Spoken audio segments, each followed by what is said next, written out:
This is the Cidoo V75 Plus, and in this video I'll be doing two builds, a budget friendly build and a more high end build for comparison. Thanks to Cidoo for sending over the V75 Plus for a review and for setting me up with the switches and keycaps for the budget build. Links are in the description for 5 to 10% off all of that depending on which website you use. It's a pretty standard unboxing. We've got a keyboard in kit form with the plate and PCB and some dampening already in the case. Separate to the board there is a thin case dampening sheet, a set of screw-in stabilizers, a braided cable, a switch and keycap puller, an Allen key for the case, the manual and the 2.4 GHz receiver underneath the badge. I don't have my standard V75 anymore, but you can see here that the layout is a little different on the V75 Plus, and you obviously gain the screen top right. First impressions are good. I prefer the white colorway over the retro colorway, which is the only option available with the V75, and I also prefer the layout on this one compared to the V75. First I built this one out with the switches and keycaps that Cidoo sent over. The switches are the Cidoo Mint Linears at $12.99 for 35 switches, and the keycaps are the EpoMaker Lavender Jade keycap set at $33.99 for the set, so a pretty modest build. The keyboard comes as a proper kit which needs building from scratch. It just looks like a bare bone as the plate, PCB and dampening are shipped inside the case. The screw-in stabilizers aren't installed, neither are the gaskets, so it needs taken apart before you can start building. A hot swap cut poron case dampening pad is stuck to the underside of the PCB and is a bit of a pain to peel off, so go carefully if you remove yours. There's also a thin layer of clear plastic stuck to the top of the PCB, which I've not seen before and needs peeling off as far as I can see. It's a bit of a bad news situation for me with the plate and PCB. We've got a 1.2mm PCB which is flex cut to pieces and a polycarbonate plate which is also cut. This means that running completely foamless is not going to be an option, as some of the foam will be needed to create a fuller sound. On the plus side, the quality of everything is really nice, and I'm excited to get on with the build. The stock stabilizers come assembled in a bag but without factory lube, so I just gave them my go-to lube job, which is Krytox 205 grade 0 and dielectric grease. You do need shims as the stabilizers are for a 1.6mm PCB, but unfortunately these aren't provided with the kit, which arguably they should be given this is a kit with kit stabilizers. The next weird thing is that we have threaded standoffs in the PCB with the corresponding holes in the plate, but there are no screws supplied. No big deal as they aren't really needed, it's just weird to have threaded standoffs with no screws. I don't run switch sheets anymore as they push all keyboards in the same direction in terms of sound, which doesn't really allow you to appreciate the sound of the keyboard and the rest of the build. Plate foam on the other hand is a must-have on this build due to the flex cuts to get that fuller sound as I mentioned before. The Mint switches are factory lubed, so should be good to go. They have LED slots with a diffuser, which is a bit wasted on this keyboard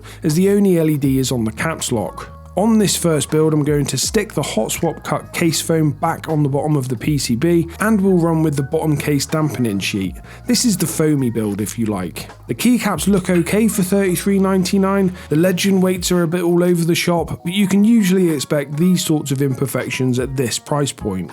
This wouldn't be my first choice of build for this keyboard, but I wanted to run with the build that Cidoo supplied first, and it actually looks pretty nice. Let's see how it sounds and feels.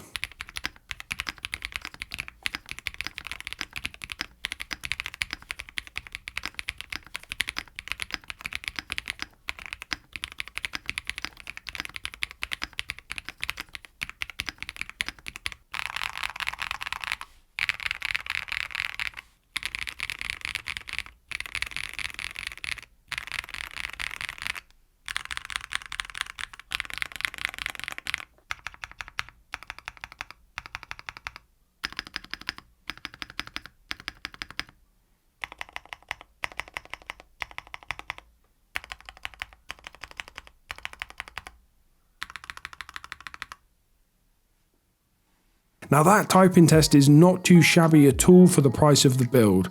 A pretty nice deep and thocky sound profile, absolutely no case resonance, and I don't have any issues with the switches at all seeing as I've done nothing with them. It's foamy sounding, but that was to be expected as there's a lot of foam in there, and that case foam being stuck to the underside of the PCB is adding a bit of a tape mod sound to the mix as well. Next let's hear how it sounds with less foam. This is with the plate foam only.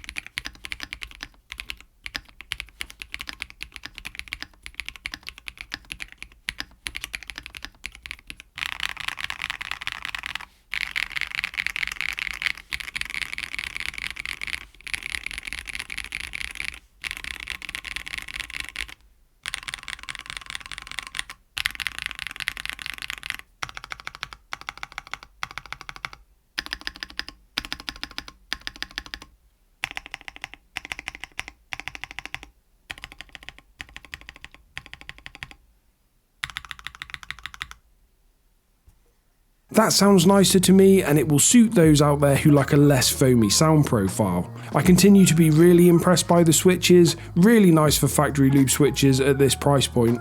For the final build, I ran with one of my favourite sets of switches and my go-to keycaps to see how the keyboard sounds compared to my higher end keyboards. I ran Nixies on all of the keys apart from the stabilizers, where I ran long pole Doom linears, and the keycaps are a GMK set, in this case GMK Crimson Cadet 2.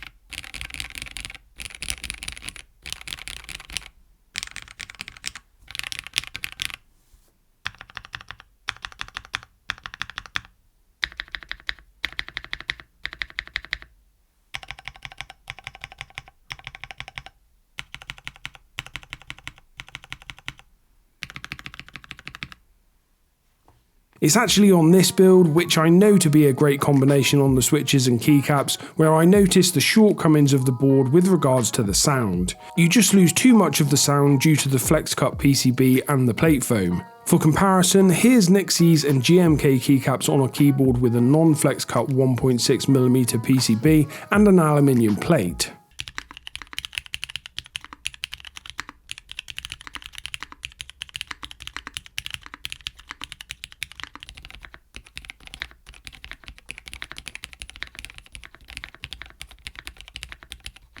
As you will have heard there, you get a much fuller sound when you want to run without foams, and while the Paragon is an entirely different price bracket and shouldn't be compared to the V75 Plus, the sound difference is largely influenced by the plate and PCB and the fact that you can run without foams. I do wish more of these stock budget keyboards would at least have the option of a 1.6mm PCB and a metal plate, as I'd love to be able to run completely foamless. That said, I continue to be impressed by these Cidoo keyboards. I'm a keyboard enthusiast and not a gamer, so it's all about the aesthetic and typing experience.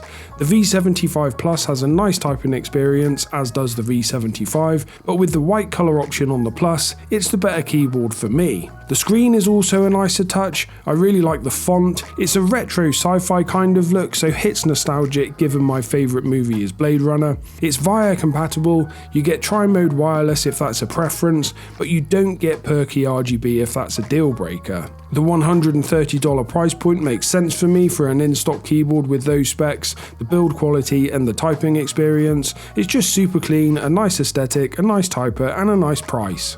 That's it for me. Thanks a lot for watching, and I'll catch you in the next one.